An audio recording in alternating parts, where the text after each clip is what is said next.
आपको गोली अपवर्तक पृष्ठ के लिए, गोली अपवर्तक पृष्ठ के लिए अपवर्तन के सूत्र की स्थापना बता रहा हूं, अपवर्तन का सूत्र। ठीक है, गोली अपवर्तक पृष्ठ के लिए अपवर्तन का सूत्र। ठीक है दोस्तों, मोस्ट टाइप के प्रश्न है ये। अपवर्तन का सूत्र है म्यू बटे वी माइनस 1 बटे यू बराबर म्यू माइनस 1 बटे आर। ये अपवर्तन का सूत्र है। इसमें म्यू जो है वो माध्यम का अपवर्तनांक है, माध्यम का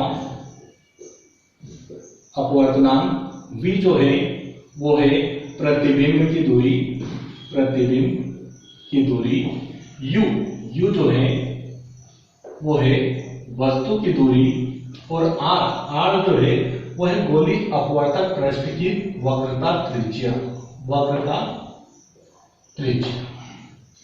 ठीक है, अब ये अपवर्तन के सूत्र की स्थापना के पहले हम पढ़ लेते हैं कि गोली अपवर्तक पृष्ठ कैसा होता है। कि जब किसी पारदर्शी माध्यम को, जब किसी पारदर्शी माध्यम को गोली काटा जाता है, तो ये कोई पारदर्शी माध्यम है, यदि इसे हमने गोलाई से काट दिया, गोलाई से काट दिया, तो इसे कहते हैं गोली अपवर्तक पृष्ठ। ठीक है, यानी एक तरफ इसमें वायु हुआ और एक तरफ पारदर्शी माध्यम, इस माध्यम का इस माध्यम के सापेक्ष अपवर्तनांक म्यू मान लिया जाता है। ठीक है, तो जब किसी पारदर्शी माध्यम को गोली काटा जाता है तो इसे गोली अपवर्तक पृष्ठ कहते हैं। इस पृष्ठ के मध्य बिंदु को, इस पृष्ठ के मध्य बिंदु को ध्रुव कहते हैं। ठीक है, तथा इस गोले के केंद्र को, इस गोले के केंद्र को वक्रता केंद्र कहा जाता है,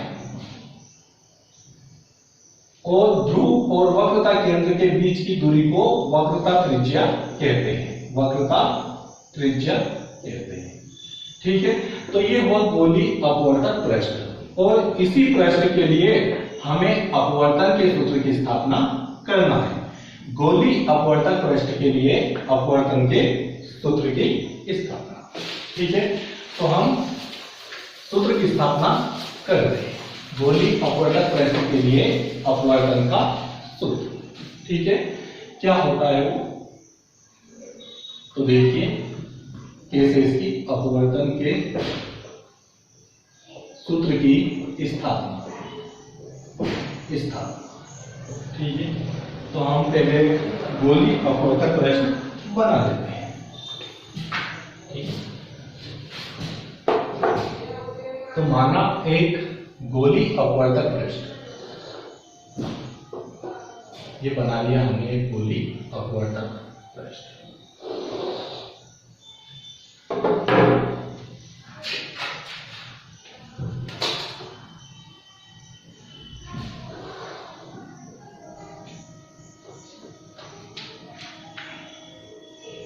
माना एक गोली अपवर्तक पृष्ठ MPN जिसका ध्रुव P है,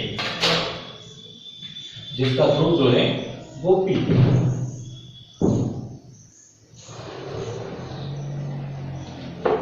ध्रुव P है, वक्रता केंद्र जो है वो C है, और वक्रता त्रिज्या इसकी R। इसके एक और म्यू अपवर्तनांक वाला कोई माध्यम रखा है।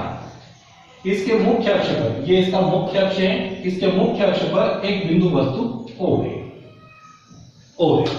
जिसका प्रतिबिंब देखिए, हम यहां पर एक अभिलंब बना लेते हैं। पहले C से एक अभिलंब खींचते हैं हम, ये खींचा हमने अभिलंब।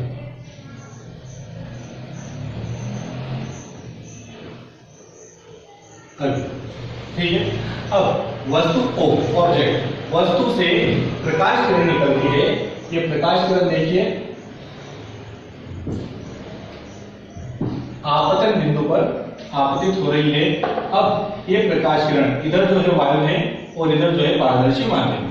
तो ये प्रकाश किरण, वस्तु से निकलने वाली प्रकाश किरण विरल माध्यम से सघन माध्यम में प्रवेश करती है। तो ये अभिलंब की ओर झुक जाती है, अभिलंब की ओर ये झुक जाती है।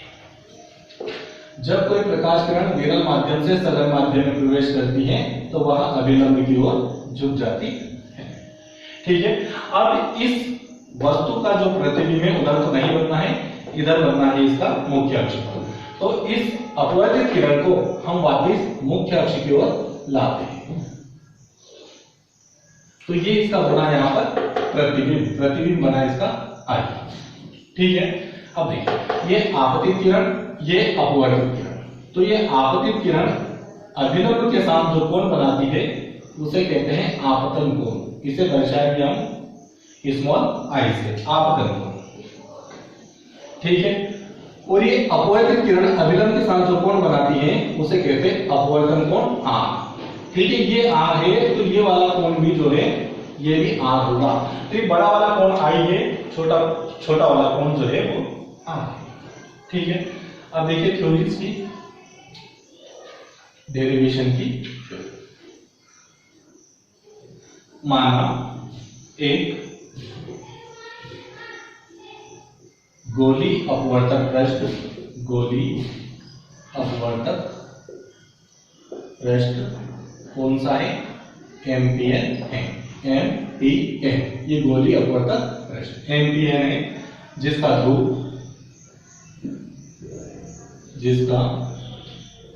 ध्रुव पी, वक्रता केंद्र सी तथा वक्रता त्रिज्या कैपिटल आर। इसके एक और म्यू अपवर्तनांक वाला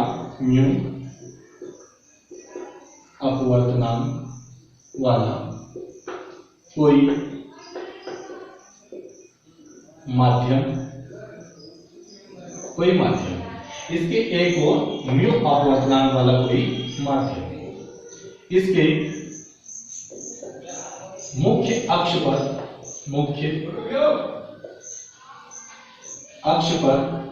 एक बिंदु वस्तु O है, जिसका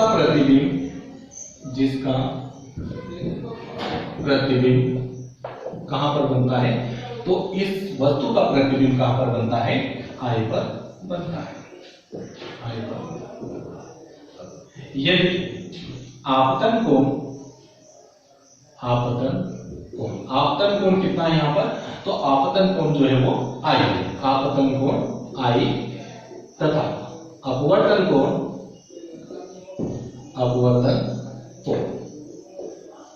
कितना है? आर है तो स्नेल के नियम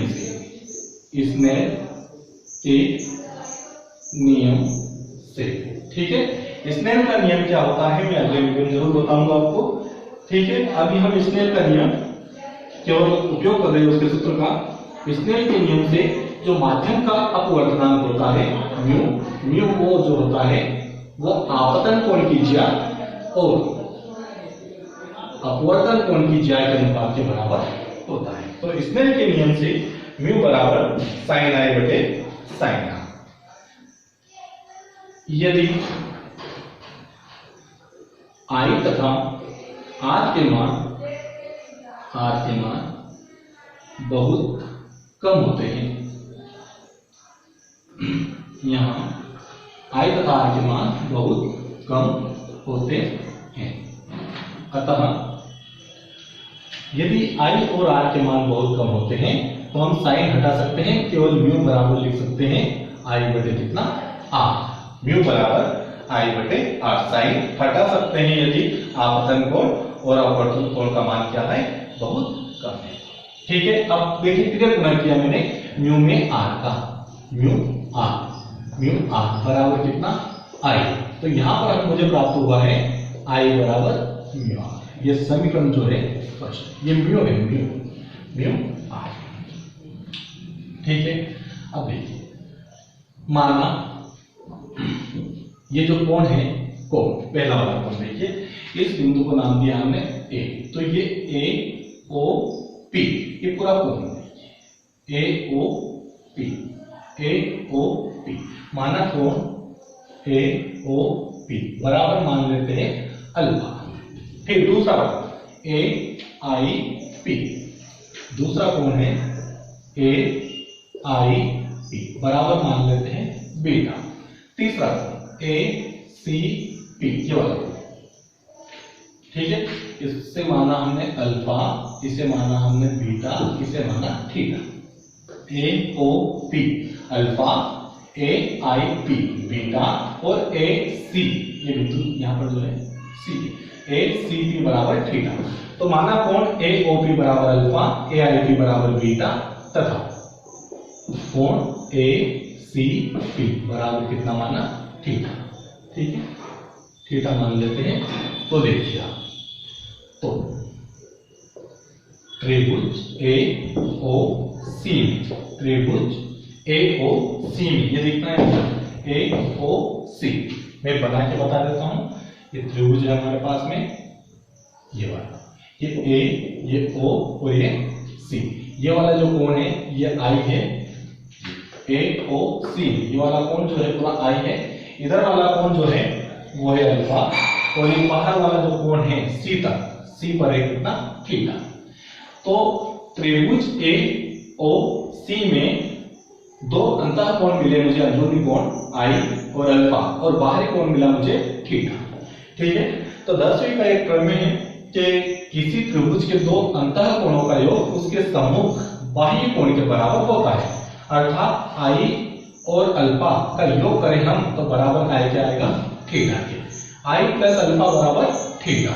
तो ए ओ सी में कोण आई और कोण अल्फा बराबर का थीटा के रहेंगे।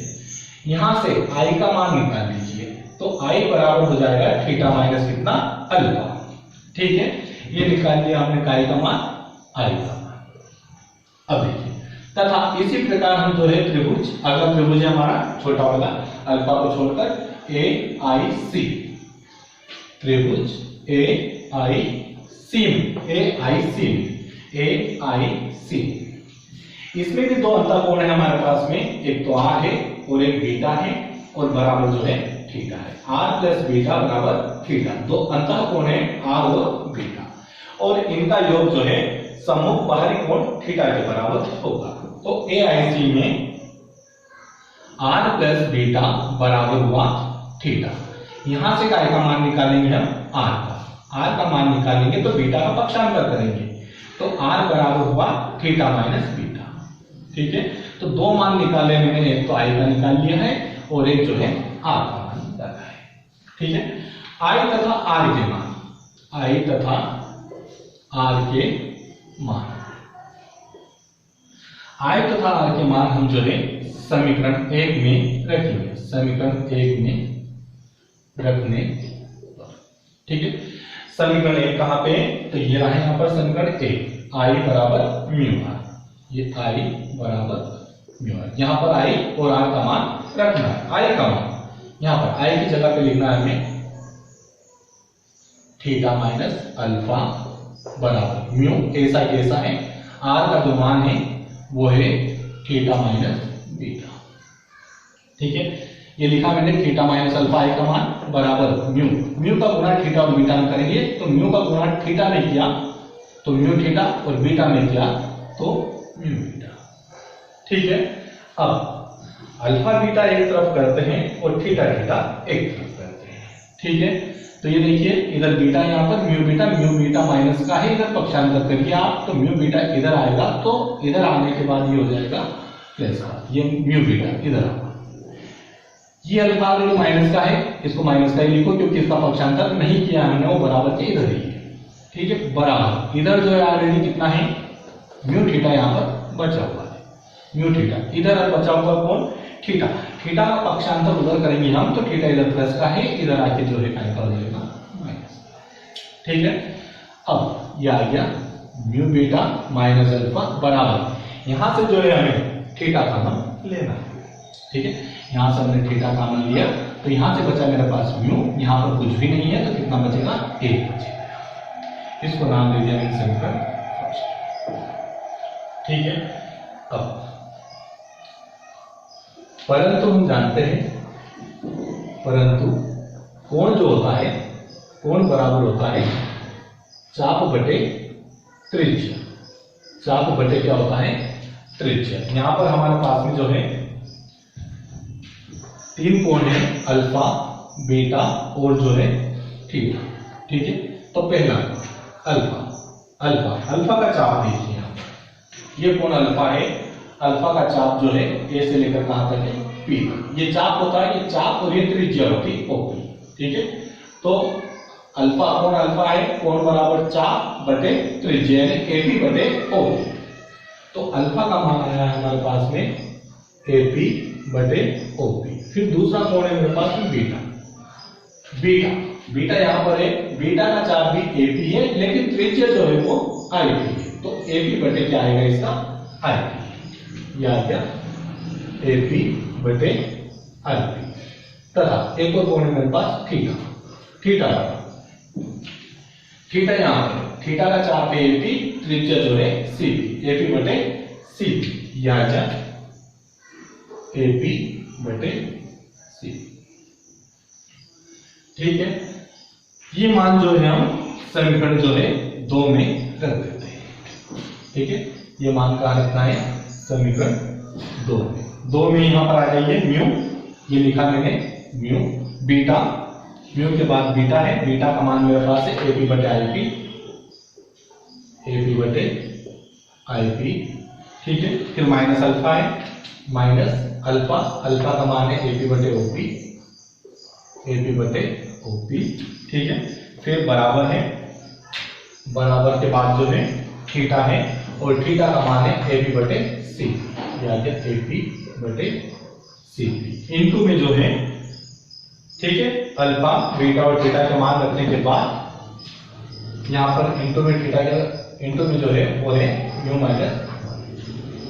ठीक है, यहां से एपी कॉमन ले लीजिए दोनों पक्षों में से, ये एपी कॉमन लिया मैंने यहां से और यहां से।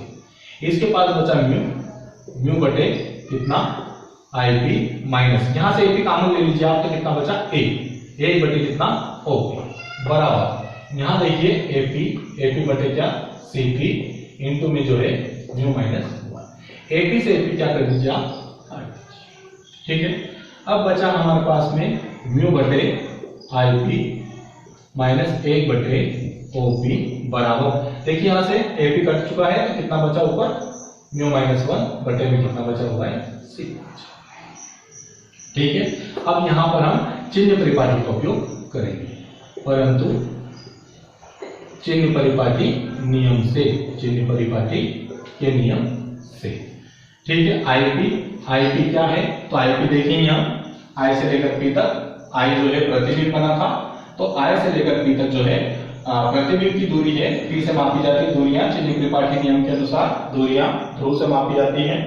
ठीक है, आपतित किरण की दिशा मापी गई दूरियां धनात्मक, लेकिन विपरीत दिशा में मापी गई दूरियां ऋणात्मक होती, इसलिए आईपी जो है वो यानी प्रतिबिंब की दूरी माइनस में रहेगी और प्रतिबिंब की दूरी को दर्शाता है बी से, तो प्रतिबिंब की दूरी जो है वो रहेगी माइनस से कितना, बी। लिख देता हूं मैं, काय की दूरी है ये, प्रतिबिंब की दूरी। ठीक है, ओपी जो है वो जो है वस्तु है, और ओ से लेकर पी तक की जो दूरी है यानी वस्तु की दूरी, ओपी वस्तु की दूरी को यू से दर्शाते हैं, और आपतित किरण की दिशा के अपोजिट है, इधर है पी के इधर है, इसलिए माइनस में रहेगा ये, तो ओपी वस्तु की दूरी को दर्शाएंगे हम माइनस यू से, वस्तु की दूरी। ठीक है, अब एक मान होने मेरे पास सीपी जो है सी से लेकर पी तक की दूरी कहलाती है वक्र का त्रिज्या, माइनस में रहेगा क्योंकि ये ध्रुव के बाईं ओर है ना, आपतित किरण की दिशा ये क्या है, अपोजिट। ये तीनों मान जो है हम रख लेते हैं, म्यू बटे माइनस का वी माइनस 1 बटे ओपी का मान है माइनस का यू, बराबर में है म्यू माइनस 1 बटे में सीपी का जो मान है वो माइनस का आर है। ठीक है, यहां पर हम माइनस से क्या कर देते हैं, गुणा कर दीजिए आप। माइनस से गुणा करने पर दोनों पक्षों में माइनस से गुणा करेंगे तो ये माइनस हटेगा, एक ये माइनस भी कट जाएगा, तो ये माइनस भी क्या हो जाएगा, प्लस हो जाएगा, तीनों नीचे माइनस कट जाएंगे। तो हमारे पास क्या बचा, म्यू बटे वी माइनस, ये वाला माइनस बचेगा, ये हटेगा, है ना, ये प्लस करेंगे हम, एक बटे कितना यू बराबर यहां से बचा हमारे पास म्यू माइनस 1 और बटे में आर, ये माइनस से गुणा किया तो ये भी का हुआ, प्लस का हुआ, बटे में बचा हमारे पास आर। ठीक है, यही जो है अपवर्तन का सूत्र है, यही अपवर्तन का सूत्र। ठीक है, तो अपवर्तन के सूत्र ऐसे कई सारे डेरिवेशन प्रकाशीकरण के अंदर है, तो मैं सभी डेरिवेशन एक एक करके आपको समझाता जाऊंगा। ठीक है, आज के लिए धन्यवाद दोस्तों।